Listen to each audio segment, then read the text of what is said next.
Very welcome, all of you. I guess there will come some additional people. There were about 30 people who showed interest in coming, but I can see from the group here there are a lot of engaged people in the development of Ethiopia. Many have followed it for many years, some even from the 1960s. Working with the Peace Corps, building the schools in the countryside of Ethiopia. This is a fantastic opportunity to have Professor Fantu Cheru here. He, as you know, he is almost Swedish, but now he doesn't live here for some time. He's living in Addis. And he came here for 2 weeks, and we take the opportunity to hear what is actually happening in Ethiopia.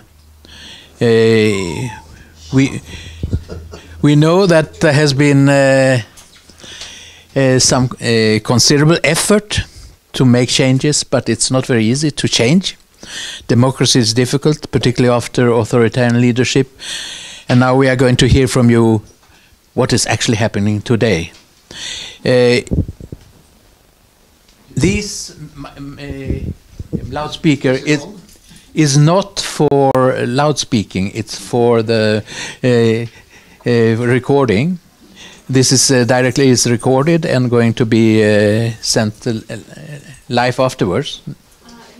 Not live, but it will be. Yes. And there are quite a few people who have asked us to do it, so that's why we are doing it. So I hope that Fantu and myself we speak loud enough so you can hear it anyway. Now, with these introductory words, Fantu, we are very eager to hear what is actually happening today in Addis, Ethiopia. Ask you what is happening the last 10 days? Probably the best to start. Good morning, everyone, and nice to see very familiar, faces here. I've been away about almost 2 weeks now. A lot has happened in those 2 weeks. I've been out. As I was leaving the airport, things was happening, and then by the time I arrived in Stockholm, a lot has happened.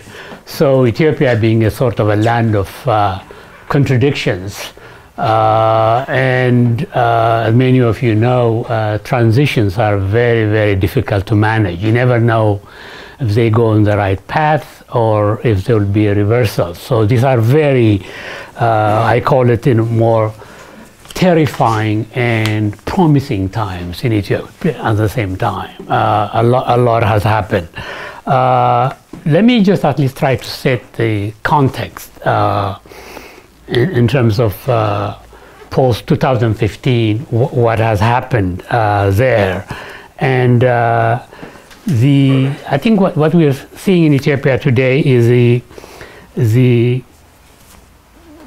the lack of legitimacy. We don't have a legitimate government right now. And the government is seeking, Prime Minister Abye is seeking legitimacy by rushing this election to take place in May 2020, which I have serious doubt it will happen.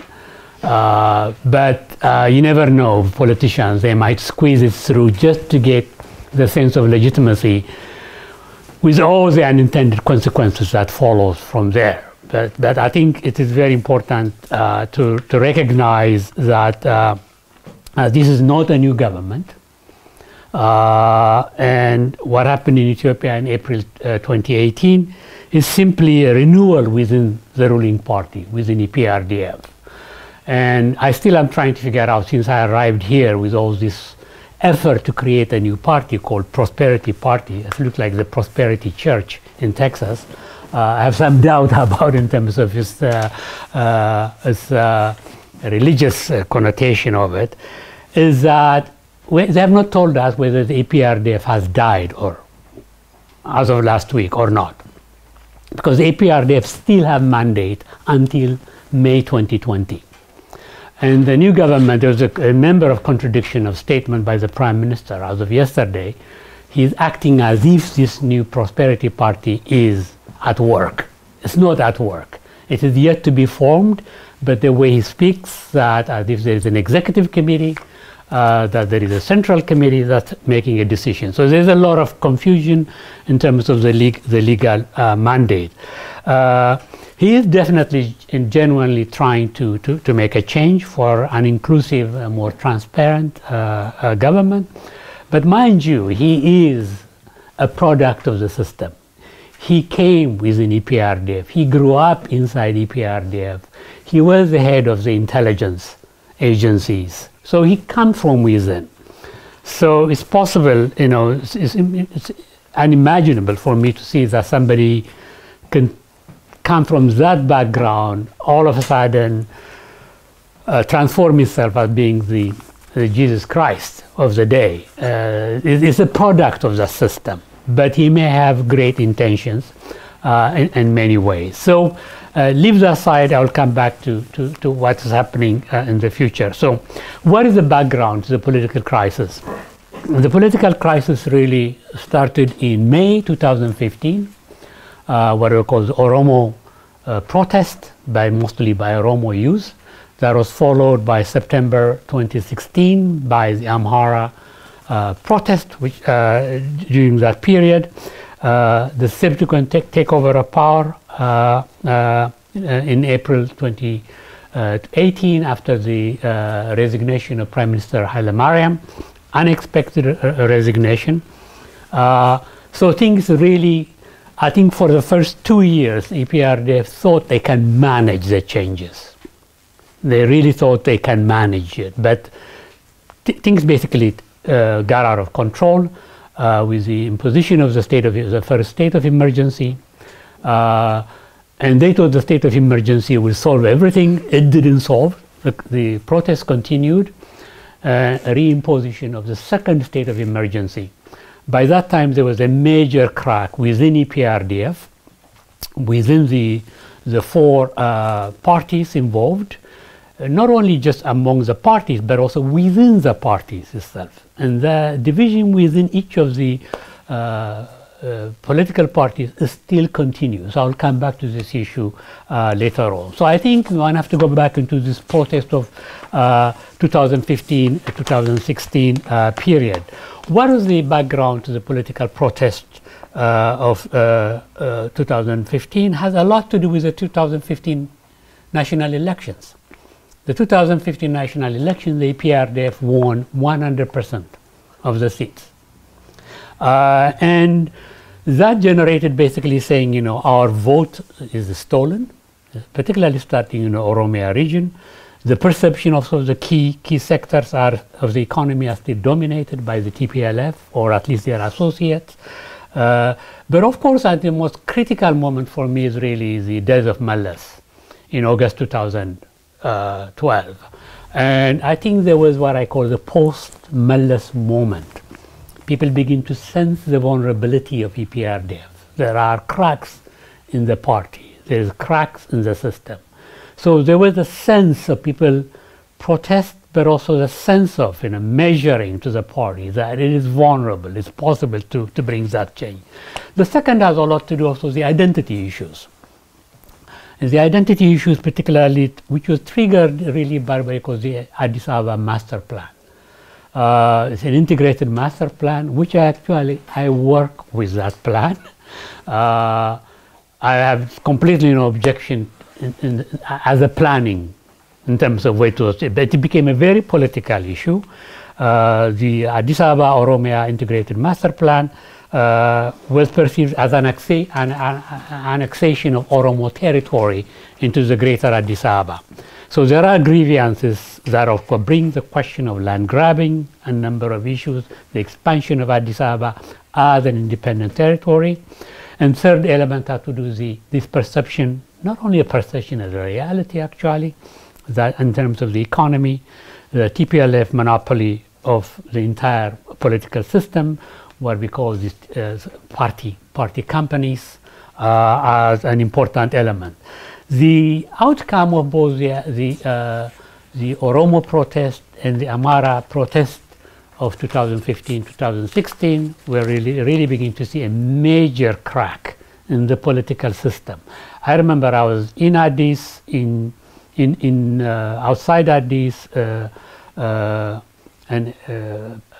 effort put by the Norwegian government for the first time to have a dialogue between the opposition parties, not the ones in exile, at least opposition parties within the country, and EPRDF. That was in January 2018.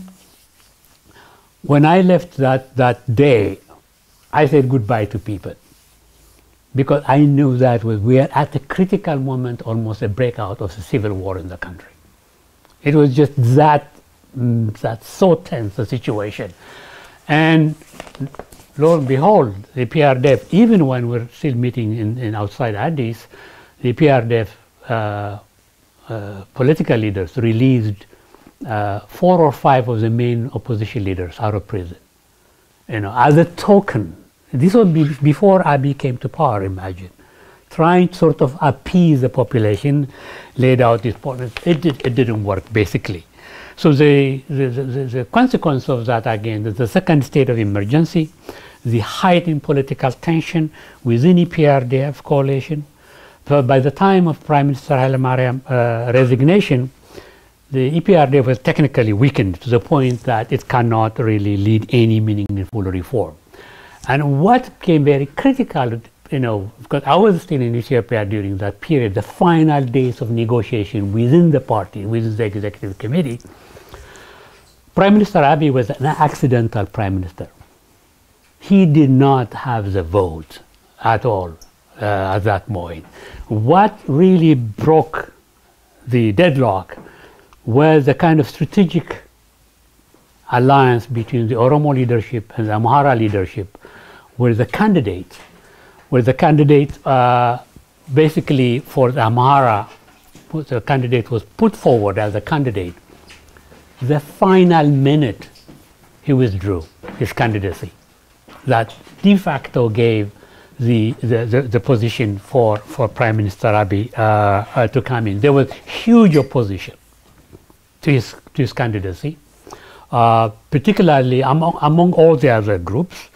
The possible prime minister would have been gone to the southern region, a terrible, horrible man who is now Ethiopia's ambassador to South Korea. He would have happened to have taken over the primaryship. But this maneuvering that went in behind the parties, tactical alliances between the Oromo leadership and the Amhara leadership produced, and the withdrawal of the prime minister, the deputy, who is now the deputy prime minister, basically delivered Abiy to come in. And lo and behold, having said that, I think one have to give him a lot of credit. I just remember the first presentation to Parliament, not his acceptance speech, but also the subsequent questioning in Parliament when the TPLF leadership challenged him, why is he releasing all these terrorists, meaning the opposition groups. Abiy's admission was in a very profound way responded by saying, before you point fingers at them as a terrorist, we are the terrorists. The state has been the #1 terrorist in Ethiopia. That just basically shocked the country, that kind of candid response and the consequent division that take place. So in a sense, the first year of that honeymoon, by the second year, the second half of year 2, that honeymoon has basically gone.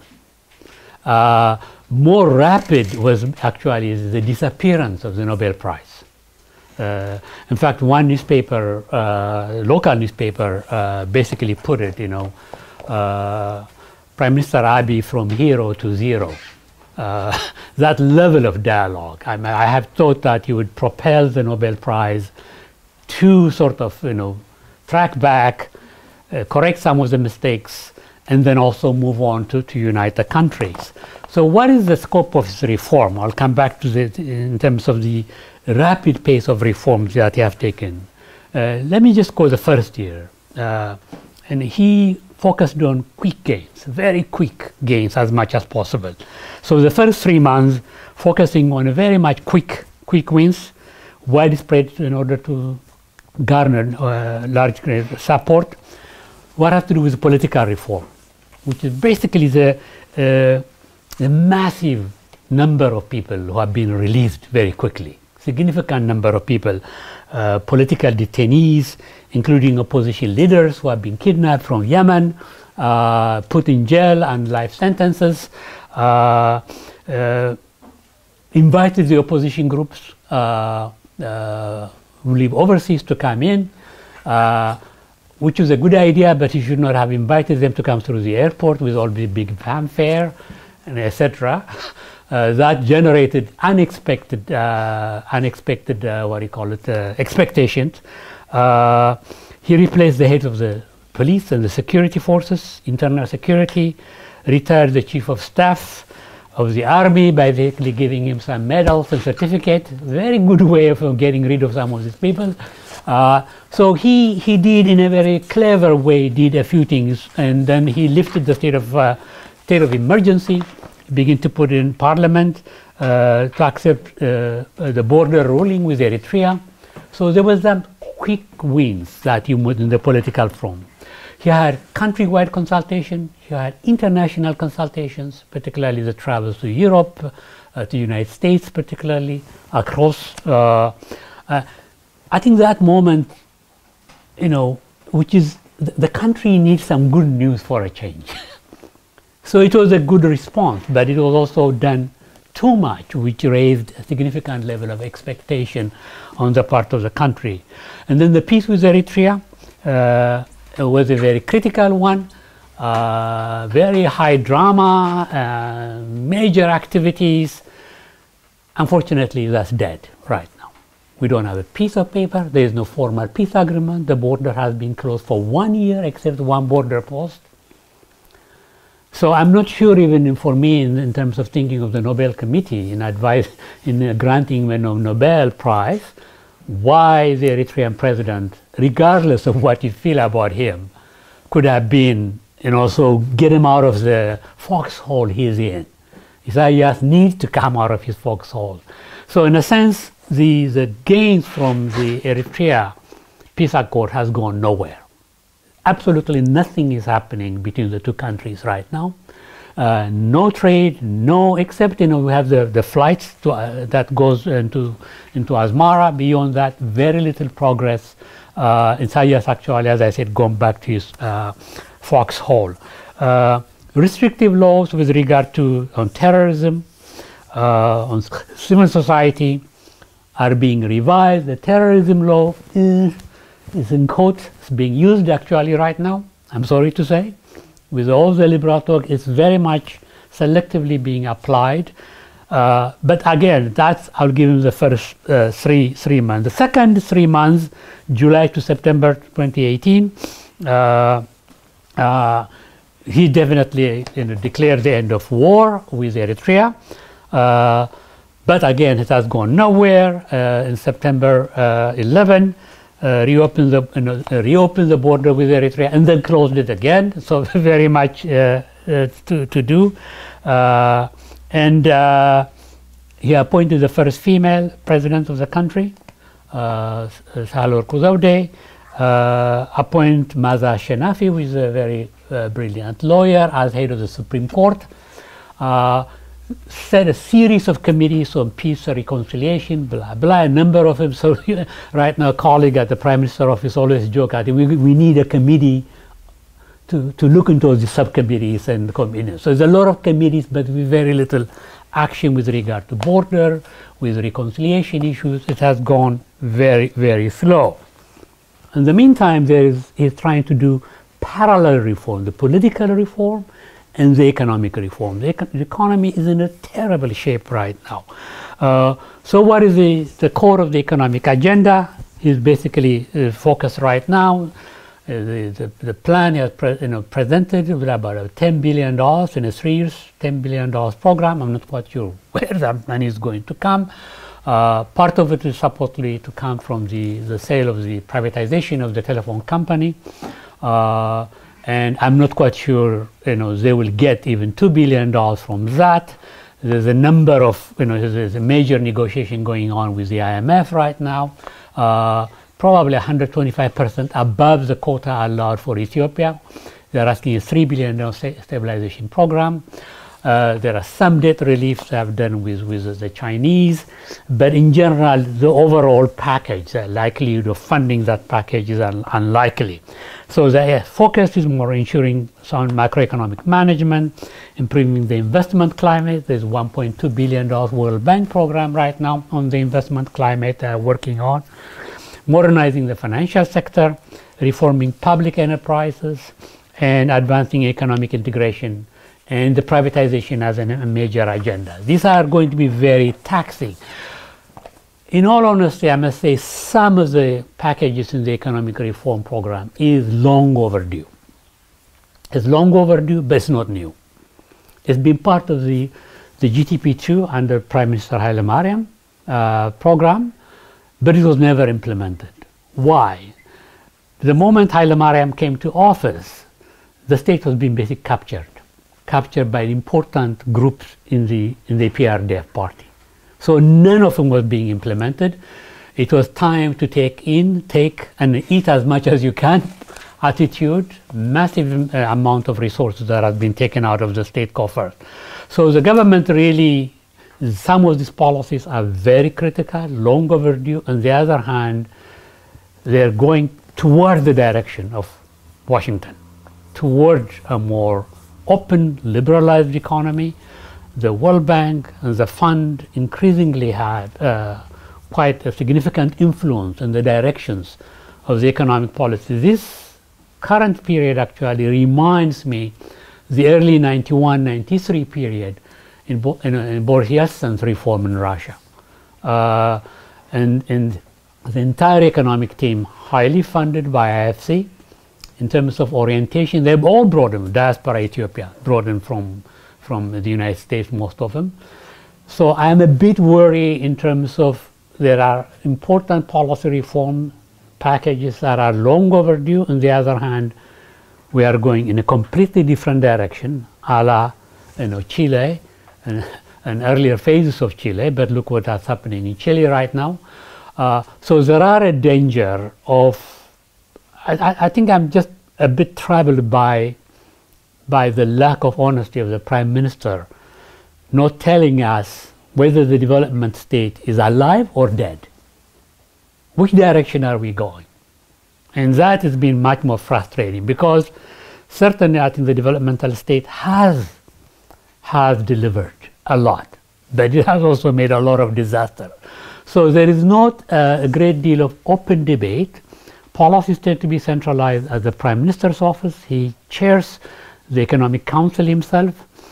Line ministries have very little input. They are basically implementing agencies rather than generator of ideas on sector policies. So there are some dangers that the economy will be going the different one. The key battle line is going to be the day he publicly goes to privatize Ethiopian Airlines. That's gloves off. That is one airline that has survived through the imperial period, through the military period, through the PRDF period, one of the most expanding, efficient airlines. There might be problems within the aspect of the airline operation. That's going to be the battleground. Ethio Telecom, by now we are told we should have different SIM cards. It is not happening. I tend to advise one of the telephone companies from South Africa, MTN. The last meeting was about 2 weeks ago. There are uncertainties on the laws, how are they going to do it. There is high expectation in terms of that by the privatization, but just by the issuing 2 licenses, they hope to generate about $2 billion. You talk to the telephone companies, that's just unrealistic. They are lucky at best to get $1 billion out of the privatization. So what is the drive here is foreign exchange shortage. There's huge foreign exchange shortage problem in the country that has become the driving force. I think for me the critical area is all these reform measures have to be put in the context of a vision of development. What does a country want to be 10 years from now? There is no vision of development. What we have might be a short-term, stabilization-oriented policy program. In the long term, though, the country is going to need major directions on a vision of development, on a vision of foreign policy issue. But why the telecom sector is being prioritized? The government have refused to privatize the telecom sector because it generates about $3.2 billion a year. And that is the money the government uses to expand infrastructure, particularly in the regional governments. I think there is serious homework that needs to be done on this area. That's not happening. The second element in the telephone company issue is the infrastructure. The infrastructure is very much controlled by Huawei and ZTE. These are the major infrastructure that the new private companies have to use the Chinese infrastructure model. So the question is, what is the Chinese arrangement in this case? The Chinese are very, very nervous right now. I was in Beijing about 3 weeks ago in another meeting. They're very, very nervous, where they have huge investment, they have huge interest in Ethiopia, and the government's position with regard to continuing relationship with China remains unclear. The country owes about $16 billion debt to the Chinese. Okay, so how is that going to be done? So they are very nervous, but they still also have some influence and leverage as much as possible. What are the prospects for success in terms of moving forward? There are major challenges that I see that the government must overcome. The first, of course, is how to deal with this, resolving these competing ideologies. There are competing legacies, and one has to do with the legacies of the developmental state approach, particularly within the bureaucracy that believes the developmental state has worked with all its problems. So there is this, on one hand, this developmental state ideology is there. The second, also, no matter whom you speak to, there are the socialist features of Ethiopia. This is a government created by the student movement of the 60s. That legacy is not going to disappear overnight. So there are socialist features also in there. The third element is layers of Western liberal values, also on democracy, on human rights, on market reform. So there are three competing ideologies. Which one is going to prevail, or can they be merged together, remain to be seen. So in a sense, I think this is the contradictions of Ethiopia. We have to understand the social basis of the 1974 revolution. It continues. It's never ended. And it will continue. And even in this merger of this last week, you see element of that. It's continuing. It is the big parties that agreed to merge, top down. But each of the parties have actually opposition within their own region. In Oromia region, you have the Oromo Liberation Front, the Oromo Federalist Congress. Their view is very different from the Oromo Democratic Party controlled by Abiy. If there was to be election in normal condition, Abiy will not get any support from even his own party, let alone from the other. These are the contradiction. If you go in the Amhara region, the same thing. The Amhara Democratic Party versus there is the National Movement of Amharas. It's completely opposed. So the merger is really a top-down as opposed to a more coming from below. So this is a key issue. The second element of the real challenge is in the status and the future of ethnic federalism, or what I call multinational federalism. So the tension is multinational federalism and pan-Ethiopianism. So Abiy is talking of both sides of his mouth. On one hand, you have a united Ethiopia, pan-Ethiopianism. On the other hand, he's talking about federalism, multinational federalism. So so that's going to be the battle line between this multinational federalism, because federalism is going to remain in Ethiopia. It will never disappear. People know what it means. The danger is that it is ethnic layer of it. And how do you deal with ethnic federalism? So I can come back with this merger issue at different levels, but they are laced in there in terms of how to deal with that. The third element, of course, I want to talk about is on the question of the land question. Land remains, supposed to be not the control of the state, but the peoples and nationalities. So what do you do with the land question? Land administration, huge problem, no question about it. But do we go back to private ownership of land, a la the emperor's time? I'm not quite sure. This is again a mute question. No one is touching it. No one is answering it. The problem has become much more acute since the suspension of a land lease system. So the government's own rules and procedures that have left really the door open for all kinds of abuse, for the emergence of deep-rooted patronage and clientelist system when it comes to land. So the land question is very, very central in terms of, in the context of the debate on democratization. The fourth challenge is the question of diversity. How do you manage diversity building a democratic system? That's going to be quite a challenge. Ethnicity, as I said, is a defining moment right now, particularly among the young. Ethno-nationalism is on the rise at a different level. So as I said, this pan-Ethiopianism, multinational federalism, in the context of ethnicity, how is this going to work remains to be a challenge. The fourth challenge I see is jobs and jobs and jobs. There are 110 million people in Ethiopia. 70% are under the age of 23. 2 million people join the labor force every year. So the jobs, so the political protest you see is a job issue. It's a bread and butter issue. And so the Prime Minister have created what he called a Jobs Commission, which the other day I saw the commissioner announcing that they're going to create 20 million jobs in 10 years period. I said, how? Jobs are not cookie factories that you can just generate them. What are the fundamentals? How do you create jobs? It's going to be a challenge. No jobs, the political crisis will continue.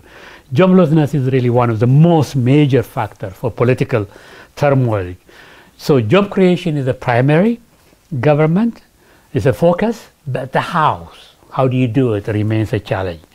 And then the final complicated factor is the new Cold War being fought in the Horn of Africa, for Ethiopia at the center of it. So being as a regional power in the Horn of Africa is current in many ways. More dangerous has been the lack of transparency again here on some of the foreign policy initiative by the Prime Minister towards the Gulf state.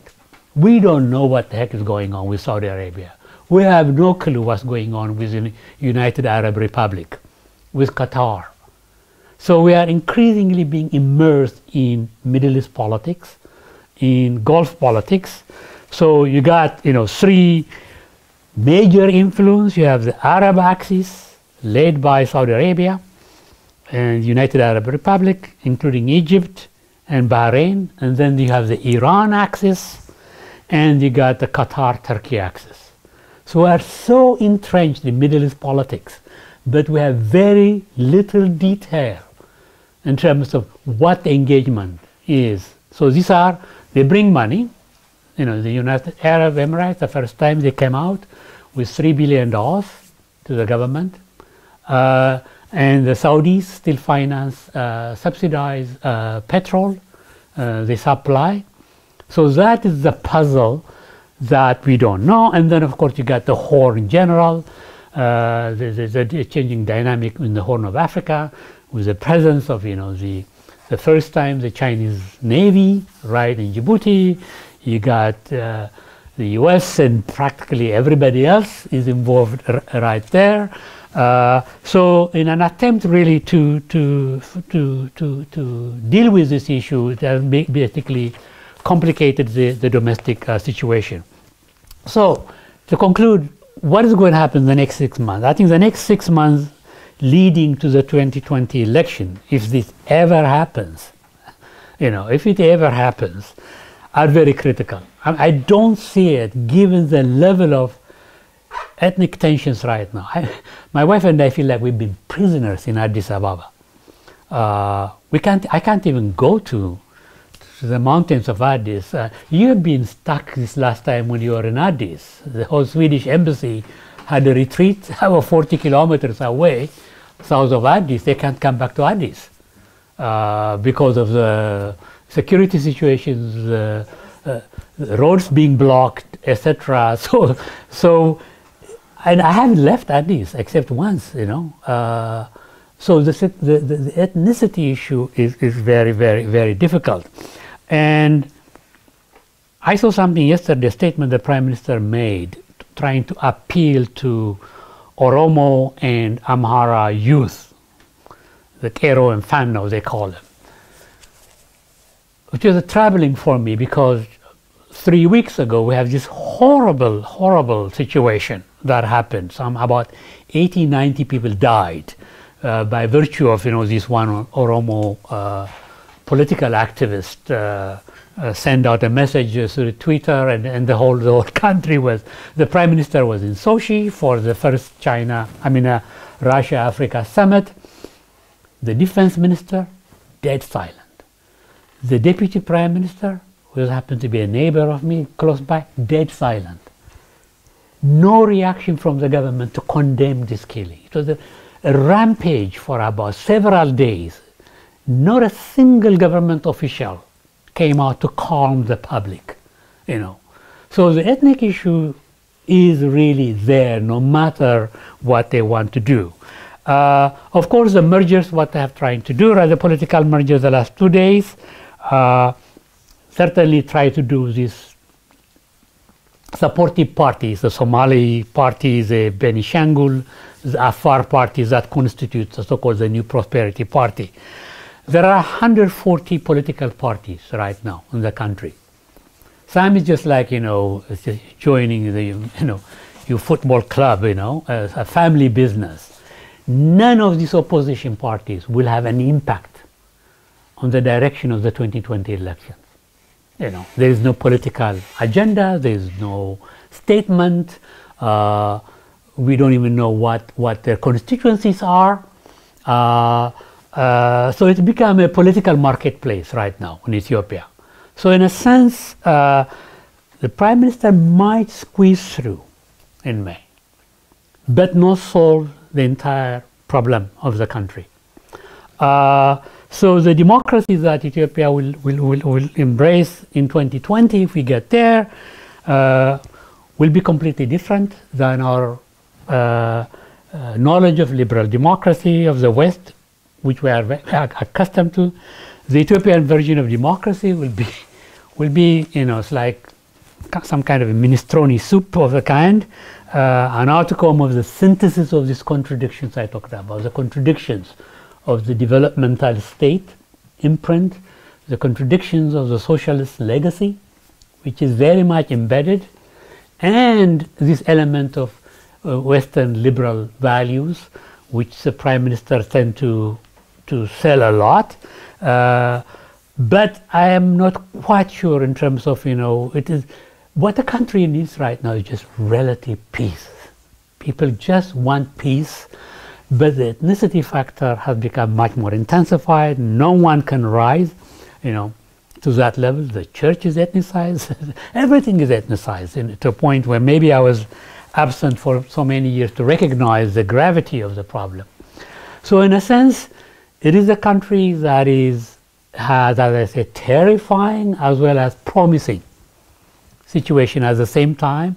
What happened between now and May 2020 may set the stage whether we'll continue the tragedy or whether we come out of that tragedy will remain to be seen. Having said that, I think one prime minister cannot change the world, cannot do everything. So it requires the collectivity. But given the kind of mindset that is there right now, everywhere, it is impossible to sort of imagine a possibility of a way out of the situation. But again, I'm here to give them the benefit of the doubt. There will be challenges because you have economic challenges as well as the political challenges. My guess is before May 2020, we may have a major breakdown in the country over the issue of bread and butter. A 27% inflation rate. I just don't know how people survive on a daily basis. So the economy may become, breakdown over the economy may define, before we even get to the political solution of May 2020, because it's right, you can smell it, it's right in front of you, whether we will have a major protest over the question of the economy, just over the question of bread and butter. That might change the situation. But I don't know which one is going to come first. But anyway, it is, as I said, it is a challenging, but the international attention tend to focus, don't understand this, there's a complexities inside. There's a lot of goodwill, there's a lot of, positive publicity by the way things have happened over the last 2 years, but generally I think there are a number of cracks one have to deal with. But for me this time, I'm very much in peace. I'm a little bit unaffected, I just watch. In the past I would be the one who will be in the street, but the situations are quite challenging. So I think the best for me to do is to avoid any kind of speculation, etc., is to have a dialogue with you, because there are no blueprint. If you look, for example, on the economic policy reform, we have one paper from a Harvard team led by Ricardo Hausmann, and a PowerPoint that was about 47 pages, 47 slides. That's what we have, the economic plan. No background papers, no sector papers as presented yet. But we're going ahead with that plan at a light speed, in terms of to put together an economic reform program. So again, it's very difficult to say the trajectories of the political front, but also the economic front. But I still want to give the benefit of the doubt, but also they might surprise us also at the same time. So I'll stop right here, rather engage discussions. Thank you. Thank you very much. Thank you. Thank you. Extremely interesting, and a lot of facts and thoughts. I guess that there are many questions, and perhaps we can have dialogue or plenty log for half an hour or so. Very much. So the floor is open. Who wants to throw the first stone? There's no glass here. The world is only stones these days being thrown. Yes. In terms of foreign policy, how would you see the future relationship with Egypt once the Crown Renaissance dam is open? Maybe you can repeat the question. No. Yeah. In terms of, is it working? Yeah. Foreign policy, how would you see the future relationship with Egypt once the Crown Renaissance dam is opened? And is there, like, how do you see the risk for potential tensions? That is the most, to begin with regard to Renaissance dam, one of the boldest foreign policy decisions made by Mullahs was that. Bold, absolutely bold. On the other hand, what's happening right now we might see a reversal. I mean, one, there's been an agreement to turn off 2 of the turbines. The negotiation now is the years it will take to fill up the dam. That is being negotiated. The technical team, one of my colleagues who dealing with the technical team is the chair of the technical team.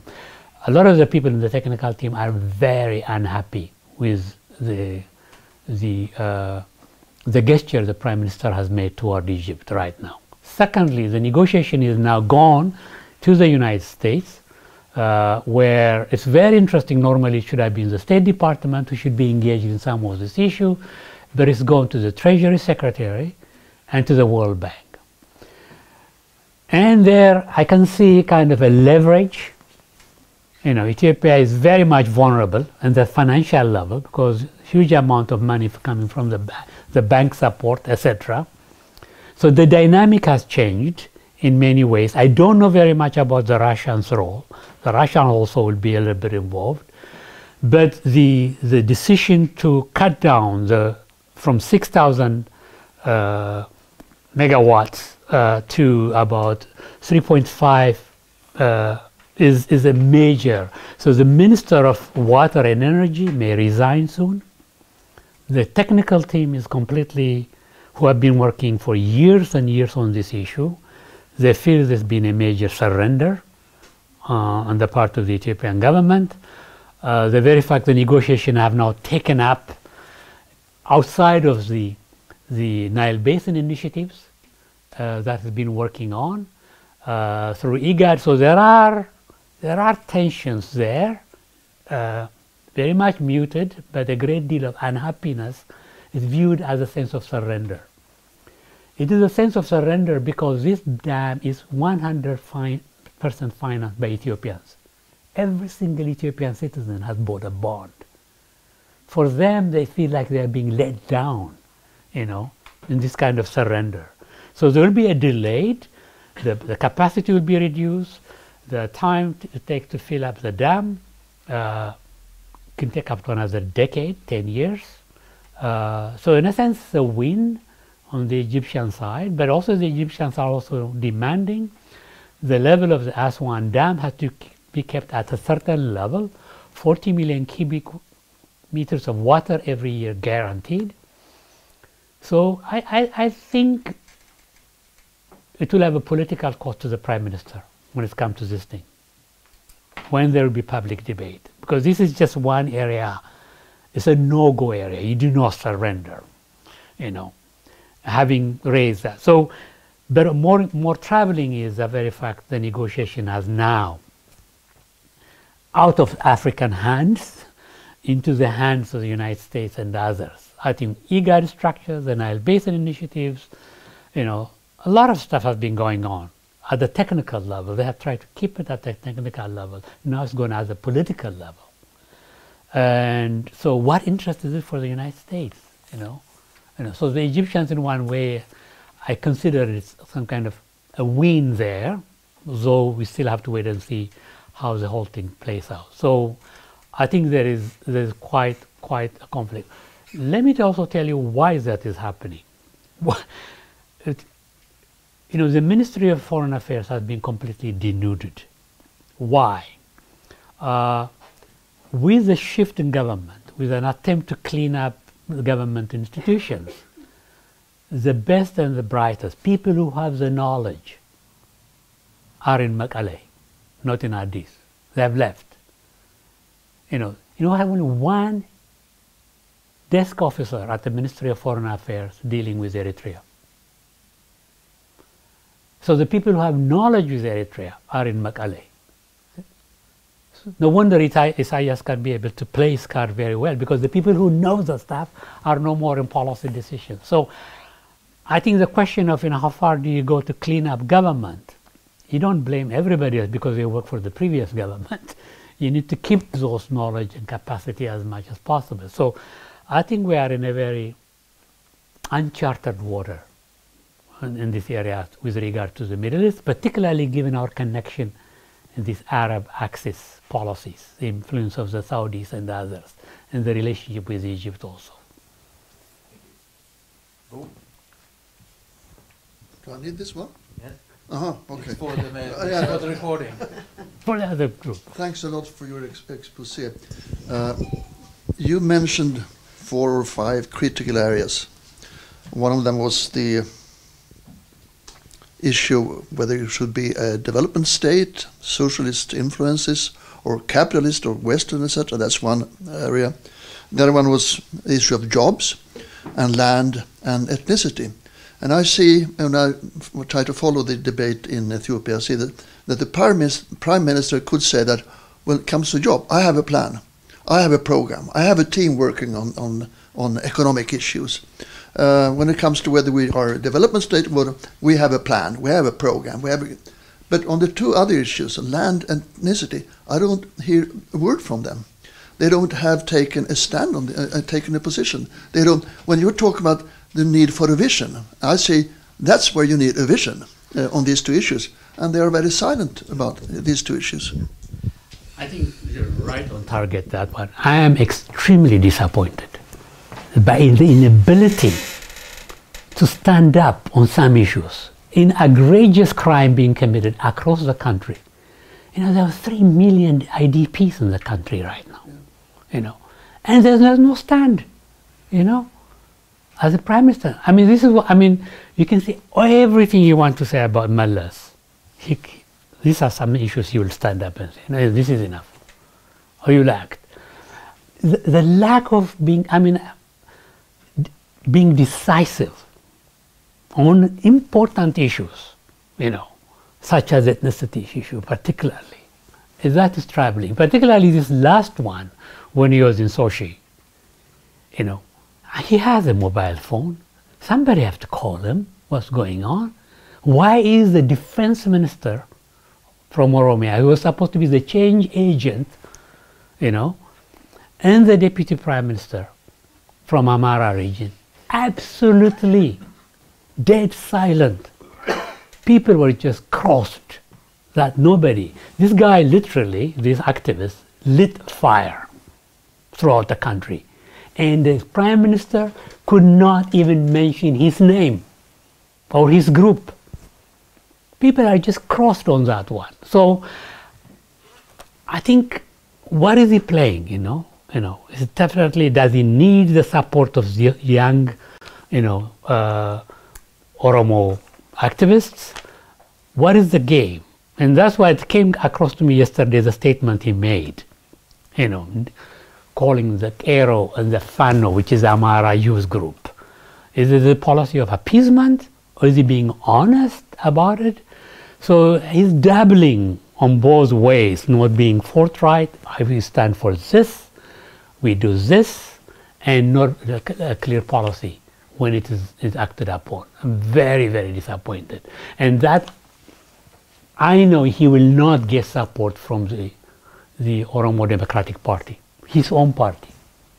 So the merger appears to be, you know, putting together different ways where it's very clear that we'll not be able, forget about what OLF will do, how much vote they will garner, or the Federalist Congress would do so. So that is very troubling in many ways, the inability to stand and say it, and people will accept. They want. So the common complaint you hear in Ethiopia now is, where is the government? You know, the center has basically collapsed. The regions have become much more assertive in many ways. So how do you deal with that? And then the other 64,000 question is, we don't know the status and position and conditions of the military forces. You have the national army, but each region has its own army. There has been such an arms race by the regional groups. They have built up such significant, if you go into Oromia, there are 70,000 standing army of their own, you know, the same level in Amhara region. So where is the stand in this area? So I thought the Nobel Prize was a second chance for him to restart the whole process, use that as a mechanism to lay out concrete policies, very clear policies, but also policies trying to unite the country as much as possible. And that has not happened. And that's why this newspaper said, you know, from hero to zero, the Nobel Prize is gone.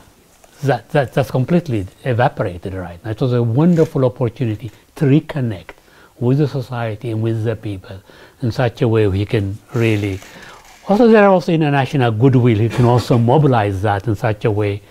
But I think the more we approach to elections, it's all about election right now. It's all about election. I'm involved with some Swedish support, the project called the Shaggar project, which is about the beautification of Addis Ababa, the rehabilitation of 57 kilometers of rivers within Addis. And it is quite interesting, the politics of that, because he is determined as part of the election to show off. So the Chinese are doing their part. You know, as you know, the Chinese, they don't want to be coordinated with any other OECD donors, but they will do their part in March, by March. And the mayor also have his own interest because he wants to be elected as the mayor of Addis Ababa, even though the status of Addis Ababa is very unclear, as you know. Is Addis Ababa a neutral territory, or is it the capital city of Oromia? That is not resolved. That's not resolved. So he has an interest on that too. All of a sudden, you know, you begin to see contestation. So the prime minister got rid of him. You know, it's like maybe intentionally to send out a trial balloon. 2 days later, he reinstated him because this guy has a huge support of the Cairo, the young people. He's a mobilizer. So you got this tension going on right now, and the lack of the transparency, and all these other 140 political parties, just completely, they don't exist. They're out. They could offer a possibility of the way out. You didn't answer on the land issue. The land issue is, you know, the land issue, as I said, there's huge problem of land administration. It has become an instrument of corruption. But would we ever go back to the privatization of land? I don't think that would happen in my lifetime. No, my question was really, policy. where does he stand on that one? Yeah, none. They None. haven't taken a position on No. it, that's why. Well, I mean, it's very clear because I'm involved with the National Planning Commission right now. They're preparing the 10 years sector plan, the 10-year plan. There's very little there, very little about land issue. It doesn't even appear on the whole question as part of a national planning strategy. So what is going to happen? You need to have a solutions about, but there's no, because there is no long-term vision, see. We want to know, and all these other policies make sense if there is a vision. This is where we want to go right now. So that is not happening. And it's unlikely to happen between now and May 2020. Okay, Mats? Yeah.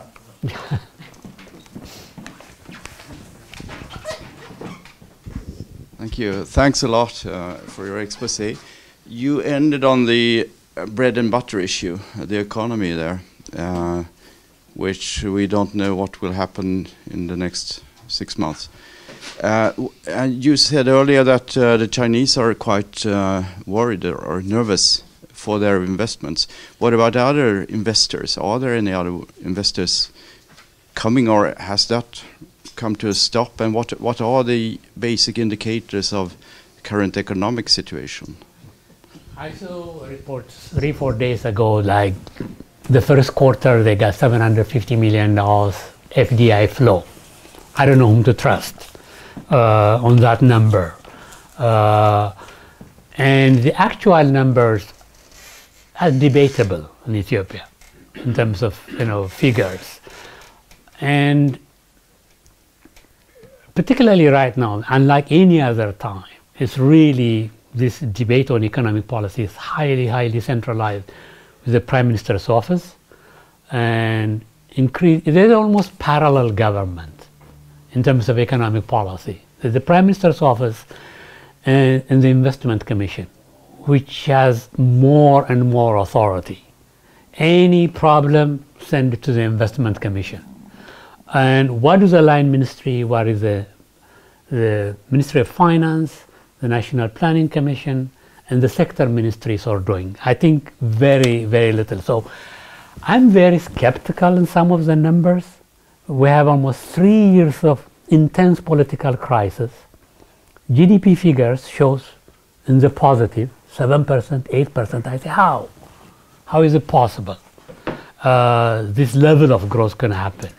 The export is flat out, barely export about $2 billion a year, import $17 billion a year. So there's no way to bridge that gap. And what is happening with export is actually a production decline. Support to farmers, support to key sectors of the economy is not going clearly. So there is a mismatch of it. And then in this kind of imbalance, the imbalance is actually becoming structural imbalances. In this kind of situation, why would I believe an 8% GDP grows? And on what basis? I know what the conditions are. So I think they've gone too much. If they can just get more foreign exchange, if they can liberalize quickly, privatize quickly, things will go. No, we need to go back to the production side. It's really the production issues that we have to deal with as much as possible. So the banking reform, how credits are going, to which sectors. I will remain skeptical for a while on the state of the economy right now, because there are areas they can act very quickly for job creation, for productivity increases. So the one area that have grown the most has been the service sector, almost by 45% annually. Manufacturing very, very low, So how quickly can you get that? And I think also there's a lot of deception, because if they go for the $3 billion, which I doubt they will get $3 billion from the IMF, it's going to come to a significant policy demand with regard to devaluation of the currency, the question of the budget, and a number of fronts. That would actually accelerate the suffering in many areas, unless you have come out with a social protection program which has to be financed by somebody else. So there are unreliable in terms of the economy, but fixing the economy for me is the most important, more than the politics. Because much of the political is about the economy, it's about jobs issue. And how much priority is being given to that remains to be seen. I think there's a leap of faith that this thing can work out. As I said, by now we should all have had a different SIM card. The privatization is unlikely to happen, the issuing of the licenses, until May probably. And then they want to proceed in privatization of the entire telecom sector in general. Those things take time. Legislation has to be approved.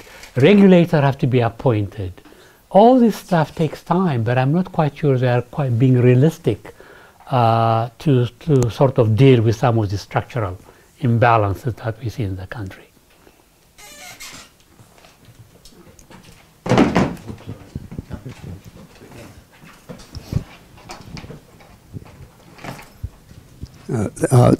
Thank you very much for the very educational explanations. You said Abiy is a product of EPRDF, so what to expect from him to change the whole thing is very difficult. At the same time, we have to take into consideration also he's a product of the bad deeds of EPRDF. And this is why I share with you there is a hope. And what I want to ask you is, does he have advisors, and who are they? If you can.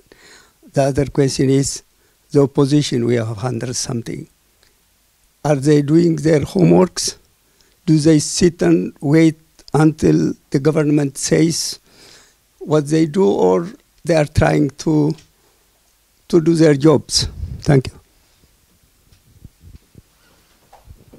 Let me go back in terms of advisors. They have new advisors, a lot of young people who work for Wall Street, financial institutions, IFCs and others.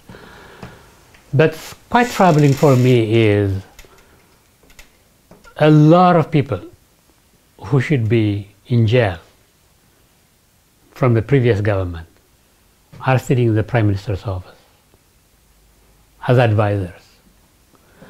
And that raises questions about how committed, why does he rely on these people who are notoriously known at the political level but also at the economic level? There are people still advising. If you take the case of Abdullah, for example, he's in the Prime Minister's office. There are a number of names I can tell you. So the mixture of people. Why hold on some people for several people as advisor when in reality you have a lot of choices, and you also have a group of foreign advisors also. The Harvard has a team led by Ricardo Hausmann, financed by USAID. They are providing background stuff in a number of ways, but they are not visible. These are very invisible advisors. There are also people, very good people from the previous administrations, with a lot of institutional memory and knowledge, who could have been used also in that case. So the tendency is a lot of diaspora advisors who come in, but I think the question of institutionalizing the whole art of policy making remains to be seen. The old Prime Minister's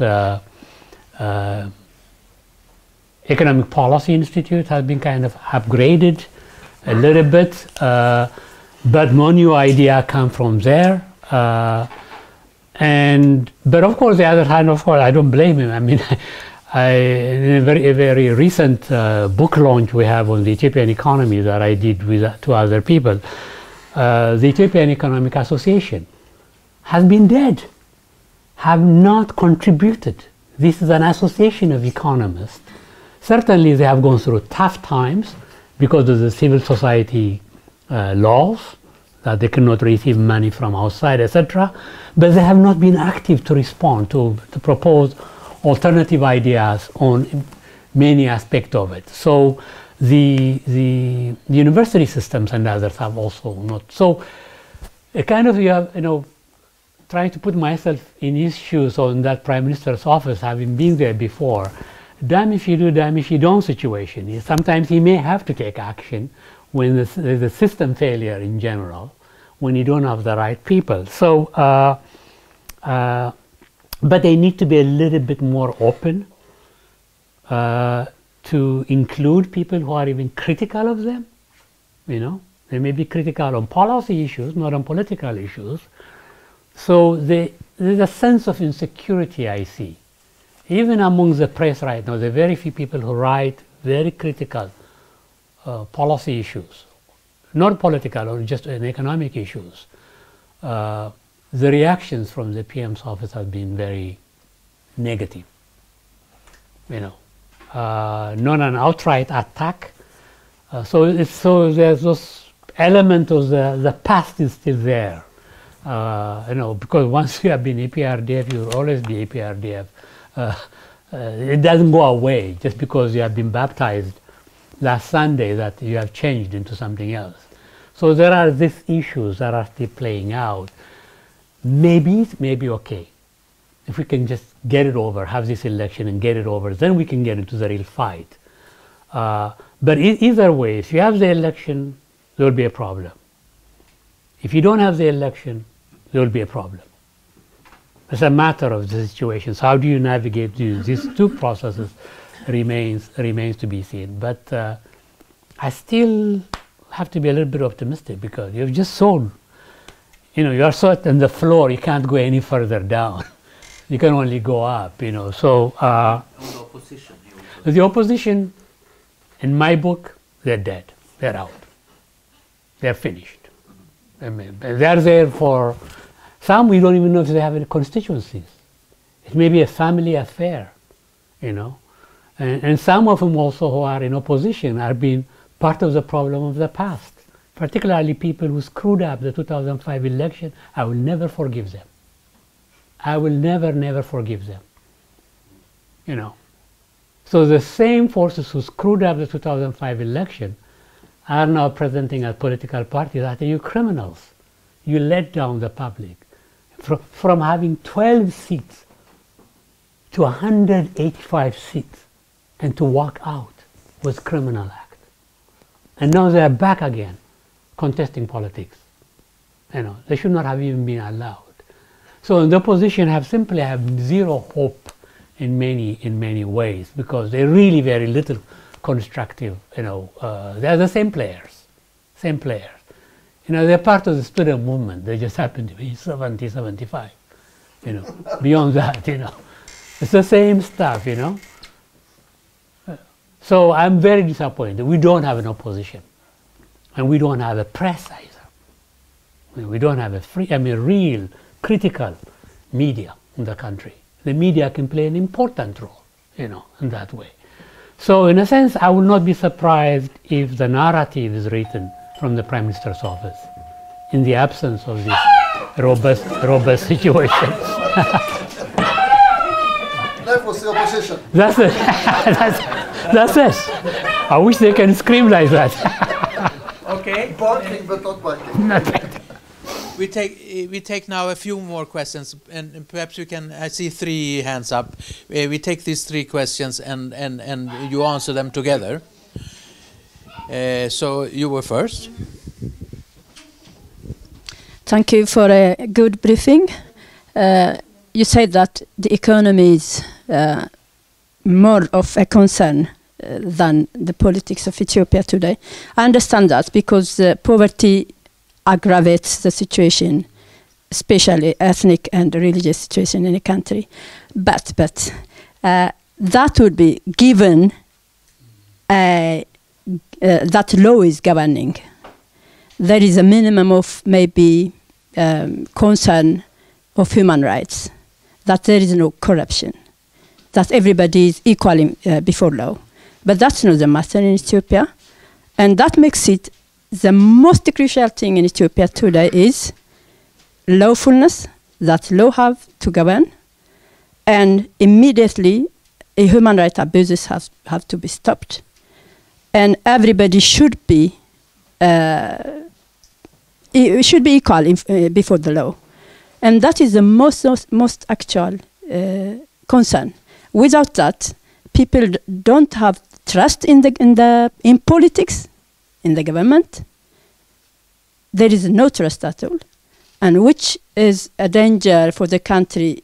The country is going into the ethnic unrest is already there, but the country is in a danger of going into ethnic war, maybe, if they just fail totally. You have mentioned that when the government didn't say anything during the time there 90 people be killed. That is one example, but there are several examples today. So, thank you. Can we take 2 more?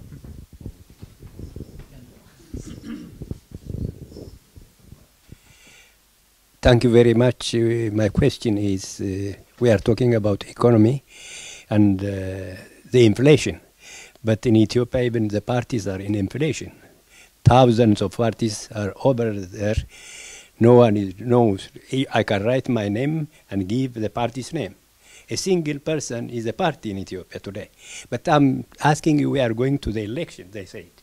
At the same time, the main part, the TPLF, is not accepted, the combination of this party.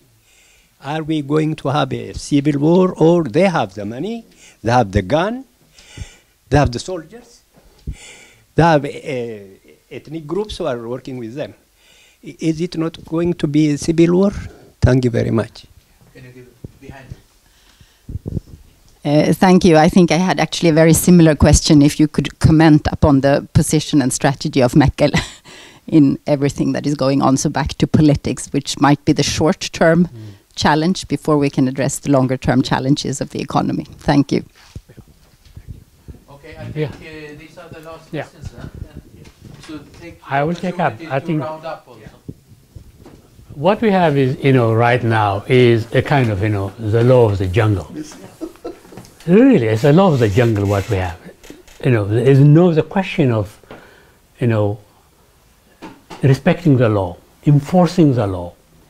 It's just completely, because of the center and regional, the center are basically, declined in many ways. So the question of the law, enforcement of the law is a very critical area, and that has not been respected. It's enforced separately here, but not enforced in here. So that is a very critical challenge in terms of, particularly being very disappointed with the federal response to ethnic problems, and when there's a conflict. In some areas, the federal response is very quick. In other areas, the federals are just watching. So who is running this place? That's the question people ask every day. And that is a very, very critical issue. And that requires, you have to bite the bullet sometimes. Every decision you make, there's going to be a transaction cost involved. But for heaven's sake, you are the government. You are the head of government. And you need to, in the interest of the collective, certain things have to be done.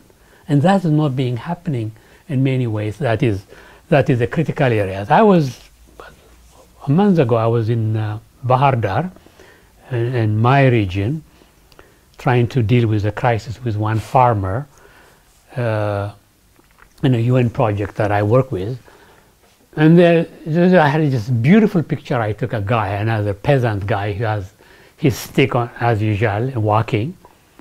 On both sides, I just noticed on both sides, you have two AK-47s. You got people who have given up on the state, that the state is not going to protect them. So you got a very poor Amara farmer. His last cow will take it to the market, sell it to buy an AK-47 to come home. That level of the people don't feel they're secure. So that is going to remain quite a problem, but also escalation of armament that is going on. With regard to the big elephant in the room with the TPLF, and I've been in Tigray very recently, all my friends are, they have 2 peaceful years to plan the way ahead. It's the only region in the country that is at peace right now. And it's amazing when you are in Mekelle, you talk to people there. I mean, they have their own internal issues. There's no question about it. There are resistance within, particularly Tigray peasants. They're trying to make TPLF accountable in many areas. But in general, they have a plan. They want to go on. They probably can do it. I'm sorry to say. They can survive. There will be period, but they can survive in some ways. But that's one area. But what is their take on this, the way forward? Now having rejected, they don't want to be part of this amalgamated prosperity church or party. This is a church, because Abye came from prosperity church. He's evangelical, so that's a mixture between ideology and that is a puzzle. But they are much more confident. I had dinner with my friend, former Finance Minister Abraham, Dr. Abraham. These guys have a plan. They have a plan. They are working on the ground. Even my wife Annika was there a week ago for a mission in SIDA. She said, "This is just a different country," she said. I said, "Well, believe me, it's a different place, a different mentality too." But what is their take in the future? In the future, remains to be seen. And there are side dialogues going on, but in terms of, my point here is, do not write off TPLF. I'm sorry to say. Do not. they can play positively, they can play negative, but do not write off TPLF, what they are possible, what they can do, cannot do. But in terms of managing their own region, of course, they will not have any control on macro policy, what the federal government set on, but on local stuff, they certainly can do so. So what is the plan? They keep us guessing what they want to do, but they are not. Secondly, do not also underestimate them, because the bureaucracy remains EPRDF, meaning TPLF in many ways. So they control significant influence in the bureaucracy. I think one of the pushback for the Prime Minister will be coming from the bureaucracy in a number of policy areas that will come in. But I do not, they have 2 years and they turn their back on Ethiopia, focused on internal issue, work on the internal contradictions, and they're moving ahead. So they will remain a factor in the politics in general. Under what form it will come in? Yeah, exactly. So this is, people say, yeah, they may not have national power control, but do not write those. They have many other influences in many ways. They will remain relevant in many ways. The question is for Abiy to be smart enough to bring him in, to embrace them in such a way they have a space to play. Not to look at them as protagonists, but rather in the larger body politics of Ethiopia, important constituencies that can contribute in many ways. But I don't write them off, and they've been doing their homework in a very significant way, in many ways. I'll stop right here. Okay, Fantu, Yeah. thank you very much for this very rich presentation of the situation, which is, as you say, it's very contradictory, and with some hope. And we really hope, we all hope that this more hopeful part will come true in the future, and that all the difficulties can be. I mean, it's one will ask very much from this person in very short time to make very big changes, and perhaps this is not possible. But it also shows the really difficulty of transitions from authoritarian regime for a long time into democracy, and also makes us aware of how difficult it is not only in Ethiopia but all over the place to go from authoritarianism, and that we should avoid authoritarianism in the first place. Thank you very much, Fantu, and thank you for coming. Thank you. Thank you. Thank you. It's very good.